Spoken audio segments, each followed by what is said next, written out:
Então, vamos lá, pessoal, vamos começar, então. Boa tarde a todos. Hoje nós vamos falar, eu separei um assunto aqui que vem desde o século XIX para nós, aliás, vem desde até antes do século XIX, né? Nós vamos nos conhecer um pouquinho. Nos conhecer como? Vamos falar um pouquinho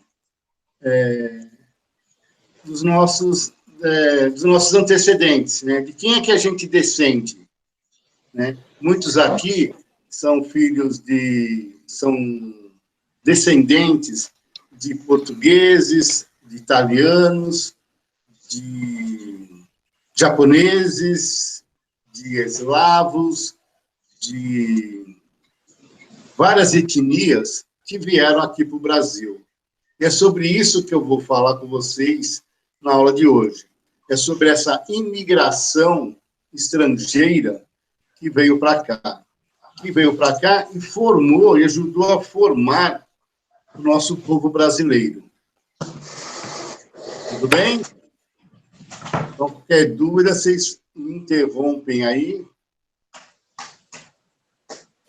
Primeiro, vamos falar de como é a nossa formação como povo. Quem é esse povo brasileiro?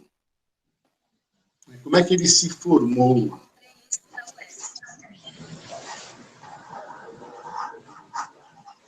Eu adoro quando o celular fala sozinho. Então, eu preparei aqui uma apresentação para vocês. Opa, não é essa daqui.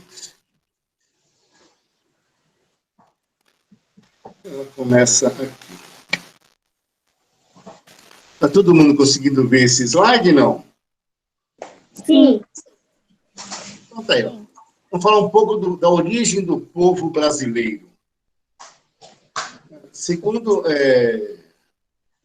gente pode falar que o povo brasileiro, ele tem relações íntimas e de cruzamento de 3 raças. Primeiro, indígenas que já estavam aqui desde o descobrimento, os portugueses que chegaram, que invadiram o Brasil quando do descobrimento, e os africanos que vieram para cá contra a sua vontade. Então, essa é a formação, essas são as 3 raças que formaram o nosso povo. O cruzamento dela é que forma o povo brasileiro. E vamos falar também da imigração histórica, que começa a partir do século XIX. Ou seja, até o século XIX, estamos falando até por volta de 1800, 1850, mais ou menos, o povo brasileiro era formado pelo cruzamento dessas 3 raças. Por isso que Gilberto Freire, um grande escritor brasileiro, né, o livro dele é o Casa Grande e Senzala, ele fala que todo brasileiro traz na alma e no corpo a sombra do indígena ou do negro. Por quê? Porque a gente é o cruzamento desses povos aí. Só que antes de começar, vamos lembrar uma coisa, né? Vamos lembrar da nossa miscigenação, a mistura para formar esse nosso povo. Como eu falei para vocês, nós só tínhamos aqui o índio, depois veio o português e o negro. Vamos ver que nomes deram no cruzamento dessas raças aí. Entre o índio e o negro, a gente chama de cafuzo, essa pessoa, né? O cruzamento do índio com o negro é o cafuzo. Do índio com o branco, formou-se o mameluco ou caboclo, que a gente conhece como mameluco ou caboclo. E do cruzamento do branco com o negro é que surge o mulato ou o crioulo. Lembram disso, gente? Vocês já viram isso daí, ó? Só estou relembrando para vocês. Vocês já devem ter visto isso daí no 6º ano, provavelmente. É quando começa a se falar um pouco do povo brasileiro. A população brasileira, né, eu coloquei aqui a evolução dela entre 2000 e 2007. Em 2009, os brancos eram 40, do censo feito da época, deu que em 2009, 49% da nossa população era de brancos. Em comparação, o número de pardos cresceu de 38% para 42%. E o de negros de 6,2% para 6,9%. Hoje, a nossa população, ela se diz em mais de 55% que ela é negra ou parda, pelos dados do IBGE. E o restante se classifica como branco ou outro tipo de etnia. E para onde foram essas pessoas? Como é que é a nossa distribuição de raça aqui no Brasil? Porque em determinados lugares a gente encontra mais brancos, em outros lugares encontramos mais negros. Devido ao fluxo de imigração de europeus aqui para o sul do Brasil, a gente já vai ver daqui a pouco quem são esses europeus que vieram para cá no século XIX, e o europeu, tendo a sua população branca, então a maior parte da população branca, 79%, está na região sul do Brasil. No Nordeste, em virtude dos escravos trazidos durante a colônia, para trabalhar nas lavouras, nos engenhos de cana-de-açúcar, a maior quantidade de negros e pardos, ou seja, seus descendentes, estão na região Nordeste, principalmente na Bahia. Na Bahia, quase 80% da população baiana, até mais que isso, eu acho, quase 90% da população baiana é constituída de negros ou pardos. E no Norte, como ele é coberto, né, pela floresta amazônica, né, a maior parte das pessoas é de cor parda também, devido ao componente indígena, ou seja, o cruzamento dos indígenas com os portugueses.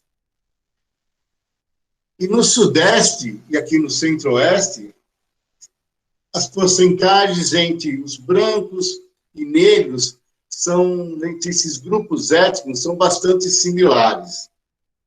Não tem uma grande variação como tem dos brancos no sul e dos negros no norte. Perdão, dos negros no Nordeste. Quando a gente fala assim de imigração, vamos relembrar aqui, alguns conceitos. O que é migração? Migração é todo o movimento de uma população que ocorre no espaço geográfico, ou seja, no mesmo espaço geográfico. Migrante é aquele que realiza um movimento de migração, ou seja, aquele nordestino, ou aquele mineiro que veio para São Paulo, ou paranaense que veio aqui para São Paulo, aqui para Indaiatuba, ele fez o quê? Ele fez um movimento dentro do espaço geográfico Brasil. Então, ele é o quê? Ele é um migrante, ele está migrando de um lugar para o outro. A emigração refere-se ao ato da saída de uma região, ou seja, ele é o emigrante, né? O paranaense que veio aqui para Indaiatuba, ele é um emigrante. E imigração refere-se ao ato de entrada em uma região. A gente fala sempre do imigrante como aquele estrangeiro, aquele que sai da sua terra, do seu espaço geográfico raiz, né, do seu país, e vem para um outro país. Isso acontece muito no Brasil no século XIX. Então, nós temos uma imigração histórica. A nossa imigração, ela tem mais afluência de pessoas a partir do século XIX, né, devido ao fim da escravidão. Com o término da escravidão, quando se começa a falar de políticas de abolição, começa a se sentir a necessidade de mão de obra, principalmente para trabalhar nas fazendas de café aqui em São Paulo. Não nos esqueçamos que o principal produto de exportação do Brasil era o café, onde sempre precisou de uma mão de obra, de grande mão de obra, para trabalhar na colheita, na produção do café. E existiu também uma tese racista, né, até durante o início da República, essa tese também foi muito defendida, de que o governo federal ele oferece emprego, né, na Europa para cá, para branquear a população brasileira.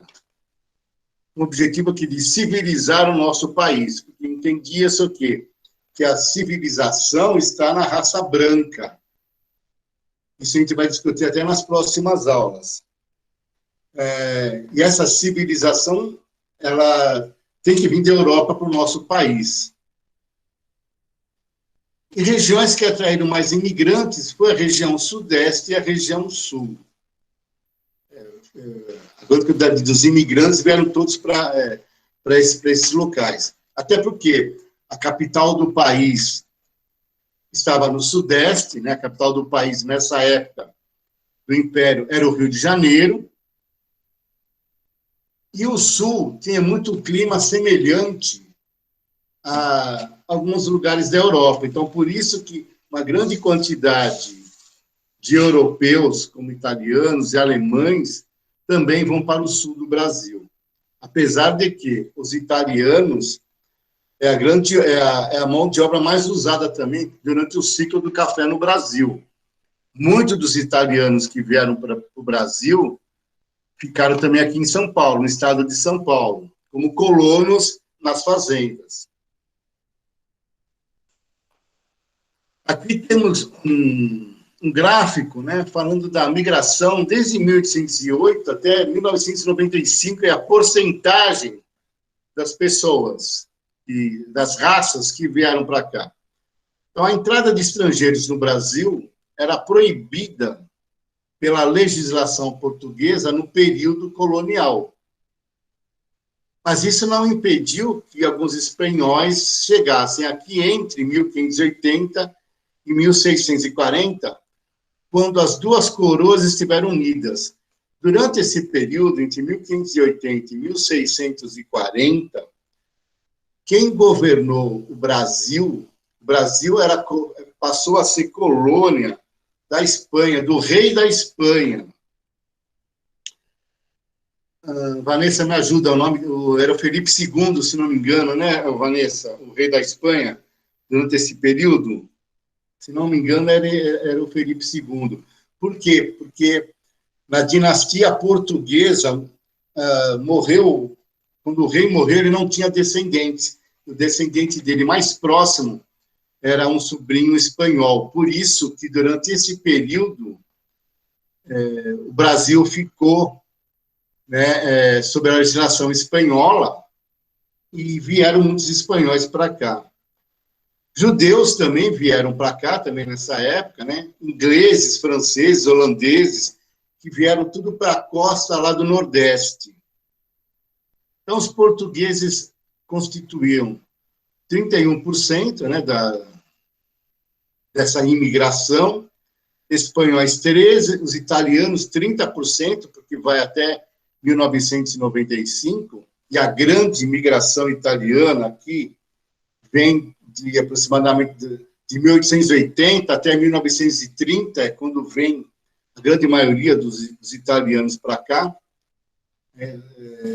por isso dá quase 30%, e outros, uma quantidade um pouco menor, entre os eslavos, né, que são os poloneses, os russos, os sírios, franceses, norte-americanos, a gente até viu, norte-americanos vieram muitos para cá, quando da Guerra Civil Americana, que vieram para cá, aqui na região, aqui próximo, em Americana, né, em Santa Bárbara.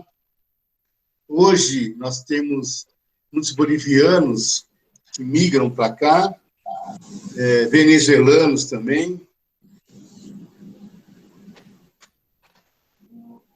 Entre 1870 e 1953, ou seja, até 1950, quase 4 milhões de novos brasileiros, né, de pessoas vieram para cá. A gente pode ver, os migrantes italianos, mais de 1,5 milhão de pessoas que saíram da Itália e vieram para o Brasil. Portugueses também, 1,4 milhão, só aqui nós temos quase 3 milhões de pessoas que vieram, que emigraram, né? Que imigraram aqui para o Brasil. Né, para atingir essa quantidade de quase 5 milhões de pessoas, de espanhóis, alemães, japoneses e russos, que vieram aqui para o Brasil. A imigração sírio-libanesa, ela começa oficialmente por volta de 1880, depois que o Dom Pedro II faz uma visita ao Líbano. Ele traz essas pessoas, né? Ele convida essas pessoas para virem para cá também. Dom Pedro II ele faz 2 viagens durante o seu mandato, durante o seu governo, ele faz 2 viagens à Europa, e numa delas ele vai para o Líbano também. E nessas 2 viagens, em épocas diferentes, ele fica quase 6, 7 meses fora do país, e quem fica comandando o país nessa ocasião é a princesa Isabel como princesa regente. A maioria desse pessoal do Líbano, né, que veio para cá nessa época, fugiram, né, porque era a região deles era dominada pelos turcos otomanos. O ano que vem vocês vão saber mais quem são esses otomanos, que é quando a Primeira Guerra Mundial eles se envolvem muito. O pessoal que estava na Turquia é tudo otomano. Daí que vem essa expressão turco-otomano. E os japoneses. Os japoneses vieram para o Brasil. A primeira leva de japoneses veio para o Brasil no navio Kassato Maru. Esse navio foi atracado no Porto dos Santos em 1908. E 165 famílias japonesas, ou seja, 780 pessoas, vieram para trabalhar aqui nos cafezais do Oeste Paulista. Imagina quanto esse pessoal não sofreu no começo, vindo do Japão para o Brasil, uma língua completamente diferente, costumes, então, completamente diferentes. Então, o início dessa imigração japonesa, que hoje, acho que fora do Japão, a maior quantidade de japoneses está aqui no Brasil. Em São Paulo, lá tem o bairro da Liberdade, que caracteriza muito, né, algumas cidades japonesas. Muitos dos seus descendentes estão aqui no estado de São Paulo, mas os primeiros vieram para cá só no século XX. E eu queria falar com vocês, mostrar para vocês, sobre umas pessoas que vieram para cá. Eu tenho certeza que muitas das famílias de vocês descendem dessas pessoas que vieram para cá, que são os italianos. Eu, por exemplo, eu sou filho de português, eu sou bisneto de italiana. Minha bisavó materna era italiana e veio aqui para o Brasil. E como nós vimos anteriormente, a maior quantidade de estrangeiros que vieram para o Brasil foram os italianos. Fugindo da fome que tinha na Itália, de N problemas que vieram, né, essas pessoas que vieram para cá, que moravam em regiões rurais, e vieram aqui para o Brasil para trabalhar nas lavouras brasileiras. Professor, Olá. eu sou bisneta das 2 partes, de pai e mãe italiana. A Maria Isabela, né? Uhum. Não, a Maria Isabela é uma italianinha. A Maria Isabela pode ter até a facilidade de tirar sua nacionalidade italiana, se ela quiser até. Nota aqui, isso aqui era um jornal na época, né, de é o colono italiano ao Brasil. Como é que é a vida do colono italiano aqui no Brasil. Eu vou passar para vocês agora um videozinho de um Globo Repórter, né, que falou... Vou passar só, no máximo, para o repórter tem mais de 1 hora, tem 40 minutos, não vou passar ele inteiro, vou passar uns 10 minutinhos, que fala como é que foi a vida desses italianos que vieram para cá, para o Brasil, no começo, no fim do século XIX, começo do século XX. Se alguém quiser fazer mais alguma pergunta, fica à vontade. Então, vamos lá. Depois a gente comenta sobre esse pessoal aí. Tenho certeza que muitos de vocês vão se identificar, né, já vão escutar muito da nossa cultura hoje, está na base, vem da cultura italiana, né? Muita gente no domingo que reúne a família, que come lá o macarrão com frango, com polenta, né? São pratos tipicamente italianos, né? A Vanessa deve comer direto isso, né? Uma cara que gosta de polenta, né? E é um prato delicioso, eu também adoro. Mas vamos lá, gente.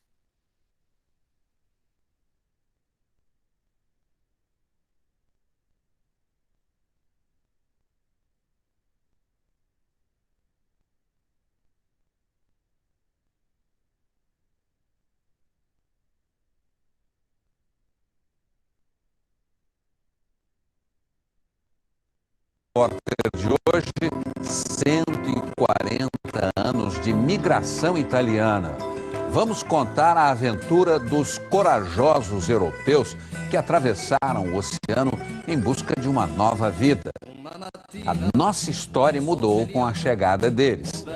Ajudaram a construir a maior cidade do país, revolucionaram a agricultura, nos revelaram o encanto das pizzas e das massas, deixaram suas marcas na culinária e na cultura brasileira, sempre com muita alegria e muito amor ao trabalho. O programa de hoje é uma coprodução com a RBS TV, afiliada gaúcha da Rede Globo. Nos acompanhe nessa viagem mágica por terras brasileiras e italianas. Intensos, exagerados. Eles, mais do que ninguém, são assim. A alegria e a felicidade estão na cara dos moradores desse lugar que construíram para chamar de seu. Benvenuti à Itália. Na verdade, bem-vindos a esse pedacinho da Itália que fica no Brasil. E começou a ser construído pelos imigrantes italianos há mais de 140 anos. Que chegaram à América como quem chega à Terra Prometida. Vieram em busca de uma vida nova, de esperança e de muita dificuldade. Uma história que envolveu partidas, abandonos, mas envolveu, acima de tudo, coragem. Foi de uma das regiões mais lindas da Itália, de onde partiu grande parte dos imigrantes. Deixaram para trás cidades espetaculares. Mas se tiveram que abandonar esses lugares, levaram na lembrança a certeza de que mesmo na adversidade é possível uma nova vida. E a prova é a própria Veneza, uma cidade que desafiou a geografia e foi construída sobre as águas. Mas nem a imponência da capital do Vêneto impediu que a Itália, da segunda metade do século XIX, mergulhasse numa grande crise. Não havia comida nem trabalho. E era dessa Itália pobre, sem oportunidades, que os imigrantes fugiram. Em navios a vapor, com pouquíssima bagagem, enfrentaram o mar durante 40 dias. quase metade dos italianos que chegaram ao Brasil veio entre 1886 e 1914. Foram mais de 1,5 milhão de imigrantes. E no Brasil, que precisava de mão de obra para a colheita do café e oferecer terras a preços baixos, os imigrantes foram principalmente para os estados do Espírito Santo, São Paulo e o sul do país.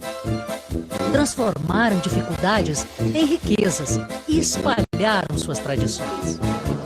Marília, qual foi a importância dos italianos no Brasil? Tem uma estimativa da Embaixada Italiana de 2013 de que tem mais de 30 milhões de descendentes de italianos, é quase 15% da população brasileira. Então, é uma influência espraiada pelo território nacional inteiro. Marília também é descendente de italianos. Ela é diretora do Museu da Imigração de São Paulo, que funciona no prédio construído para servir de hospedaria aos primeiros imigrantes. A avó dela, Maria, também se hospedou aqui há mais de 90 anos. São Paulo tem uma relação afetiva com a imigração italiana, né? Eu acho que tem um apego com isso, gosta de valorizar isso. E claro que isso tem muito a ver com esse desenvolvimento do estado e da cidade. E a gente, enfim, perpetua isso no sotaque, na massa, na pizza.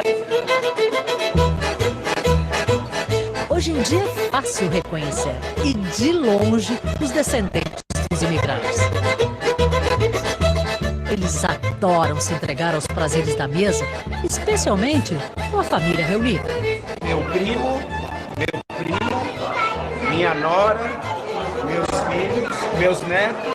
O importante é a reunião familiar, o amor, o carinho, a união. Afetivos e super expressivos. A gente expressa todos os nossos sentimentos com muita alegria, muito exagero. E como se não bastasse tudo isso, ainda vestem a camisa. Cor, é italiano mesmo.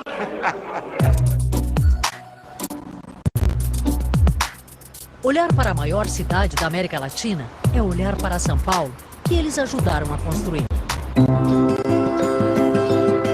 É ver o edifício Matarazzo, onde funciona a prefeitura, o edifício Martinelli, bem no centro, e outros prédios antigos que se misturam às modernas torres de cristal. Além de ajudar no comércio, na indústria, construíram São Paulo de uma forma tão saborosa que é difícil encontrar alguém que não fique com água na boca. Deles, herdamos todas as massas. E vai dizer que não. São Paulo tem cheiro de pizza no ar. Os italianos trouxeram na bagagem receitas deliciosas que conquistaram definitivamente o nosso paladar. A mais popular delas, com certeza, é a de pizza. E não há como negar. Depois que os italianos desembarcaram aqui, o paulistano experimentou pizza de um jeito que nunca havia conhecido. E o gosto se espalhou pelo país e nós nos tornamos um dos maiores comedores de pizza do planeta. São 572 mil pizzas por dia, pelos cálculos da Associação Pizzarias Unidas do Estado de São Paulo. Mamma mia! Quando não sabe o que comer, vamos na pizza, porque todo mundo gosta. Por que será que as pessoas são tão loucas por pizza? Eu não sei, mas que é muito boa, é. E não basta ser redonda ou estar cheia de queijo na hora de assar. Pizza é um negócio tão sério, mas tão sério que tem até certificado de identificação de origem. Quer dizer, é feita de acordo com a receita original de alguma localidade da Itália. Esta pizzaria certificada, que faz a pizza igualzinha de Nápoles, já está na 3ª geração. Nós temos muito orgulho de falar da nossa avó e do nosso pai, porque foram as pessoas que trouxeram a receita típica napolitana para o Brasil. Está indo para 57 anos agora, no final do ano. É uma vida, realmente. Desde quando eu era moleque, eu acho que eu não sabia separar o que era brinquedo e o que era a cozinha, né? Porque a gente morava em cima da pizzaria, né? A pizzaria era embaixo.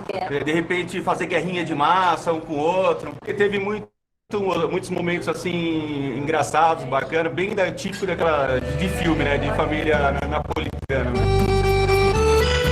Descendente de imigrantes italianos, Walter também é dono de pizzaria.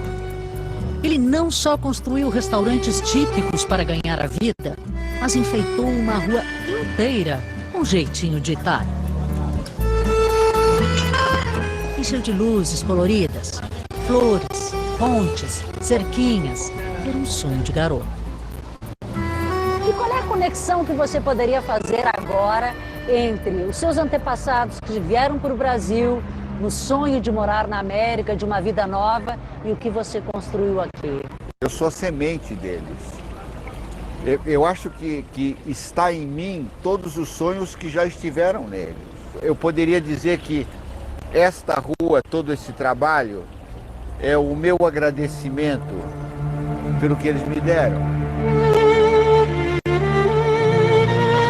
O trabalho feito assim com dedicação deixou também paisagens espetaculares. Os descendentes de imigrantes cobriram a serra com parreirais que sobem e descem montanhas. E transformaram o sul do Brasil no maior produtor de vinhos do país. Só neste ano produziram 335 milhões de garrafas. Um dos donos da vinícola, que está entre as 10 maiores do país, conta o segredo do sucesso. Eu diria que está no nosso DNA, é de não saber fazer outra coisa a não ser trabalhar com o setor da vitivinicultura. E sabem também ganhar dinheiro.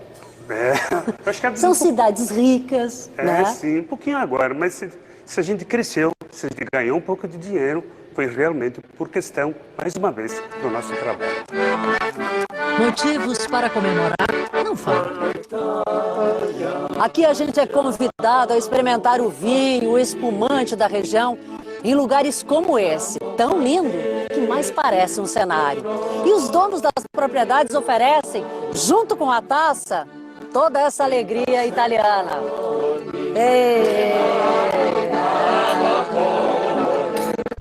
América, América, América. A família inteira participa. A gente acaba envolvido, achando tudo familiar. Até a música em italiano, o dialeto dos descendentes da região do Vêneto, fica fácil.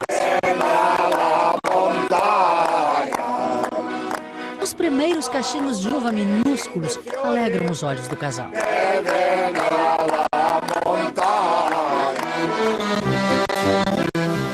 Mas a uva e o vinho vieram depois. O que trouxe a família ao Brasil foi o café. Ayrton conseguiu até cópia do contrato de trabalho feito na Itália pelo antepassado que migrou. É o contrato que eles vieram para o Brasil para trabalhar numa fazenda de café no Espírito Santo, onde que eles tinham que trabalhar 2 anos para pagar a passagem para vir para cá. E os italianos trouxeram muitas receitas de vida e dos prazeres da vida. Pão assado no forno de barro. Foram os italianos que nos acostumaram a comer pão nas refeições. Assunta passa a manhã sovando a massa e moldando os pães. Lá fora, a paisagem e o tempo lembram muito o lugar de onde vieram seus antepassados, as montanhas do Vêneto. E com o restinho que sobra da massa do pão, as nonas até hoje costumam fazer pãezinhos especiais para as crianças que se chamam colombina.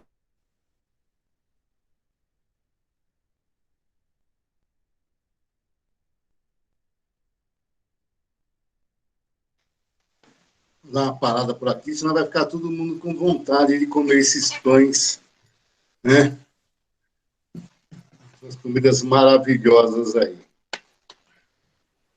Então, é isso daí, pessoal, que eu queria trazer para vocês, né? Essa identificação que nós, brasileiros, temos com esses europeus, principalmente com os italianos, né? Que marcaram muito a nossa cultura, a nossa vida, né?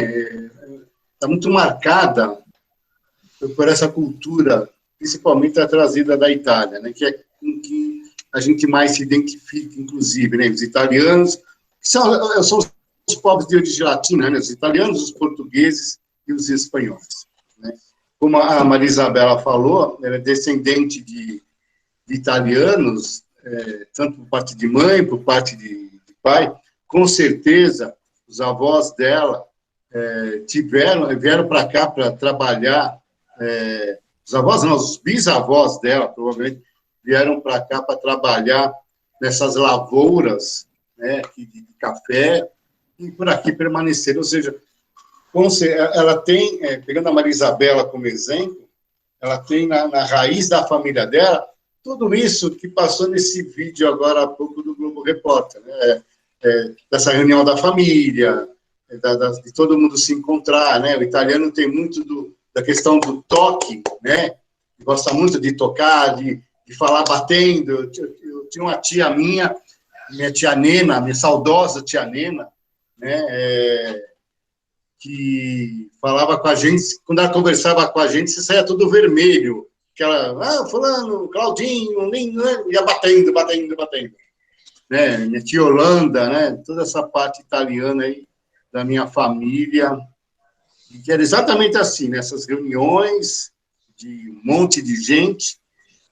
Infelizmente ou felizmente, sei lá, as famílias hoje são bem menores, né? Então não dá para se reunir todo mundo, mas sempre foi uma grande farra quando se reunia toda a família. Isso era todos os domingos, né? Acho que a Vanessa viveu isso, a Virilda vive isso até hoje, né? A Mara também, né? Se reunia todo mundo nos domingos, porque as avós estavam vivas, né? Enquanto as avós estavam vivas, que eram as mamas, né? Eram as nonas, chamadas de mamas, nonas. Então, normalmente os filhos se reuniam na casa da mãe, na casa dos pais. Que é como é hoje, né? Você pode reparar que quem tem avó ou avô vivo, sempre a reunião é sempre na casa dessas pessoas, né? Do avô e da avó. E os avós tinham 6, 7, 8 filhos naquela época, 10 filhos, 12 filhos. Então, a gente ia perder de vista, né? Então, de repente, você tem primo que você só vê no final do ano hoje, né? Porque nem sabe quem é o cidadão, mas falam que é seu primo. Né? Mas tudo isso, importante é a gente saber que tudo isso começa, gente, durante o Segundo Império. Ou seja, por volta de 1880 é quando esse pessoal vem para cá. Então, é aquilo que eu falei de manhã, eu volto a falar agora à tarde, né? Uma história, coisas que vêm desde lá de trás, de 100, 200, 300, 500 anos, nos marcam, né? E fazem parte da nossa vida até hoje, e nós estamos transmitindo isso para os nossos filhos. Né? Os seus pais transmitem isso para vocês, e vocês vão transmitir isso para os seus filhos, e a coisa vai num ciclo, né? Essa vida vai num ciclo aí. Certo, gente? Já falei até demais. Vanessa, quer se colocar alguma coisa? Você que viveu todo esse período aí?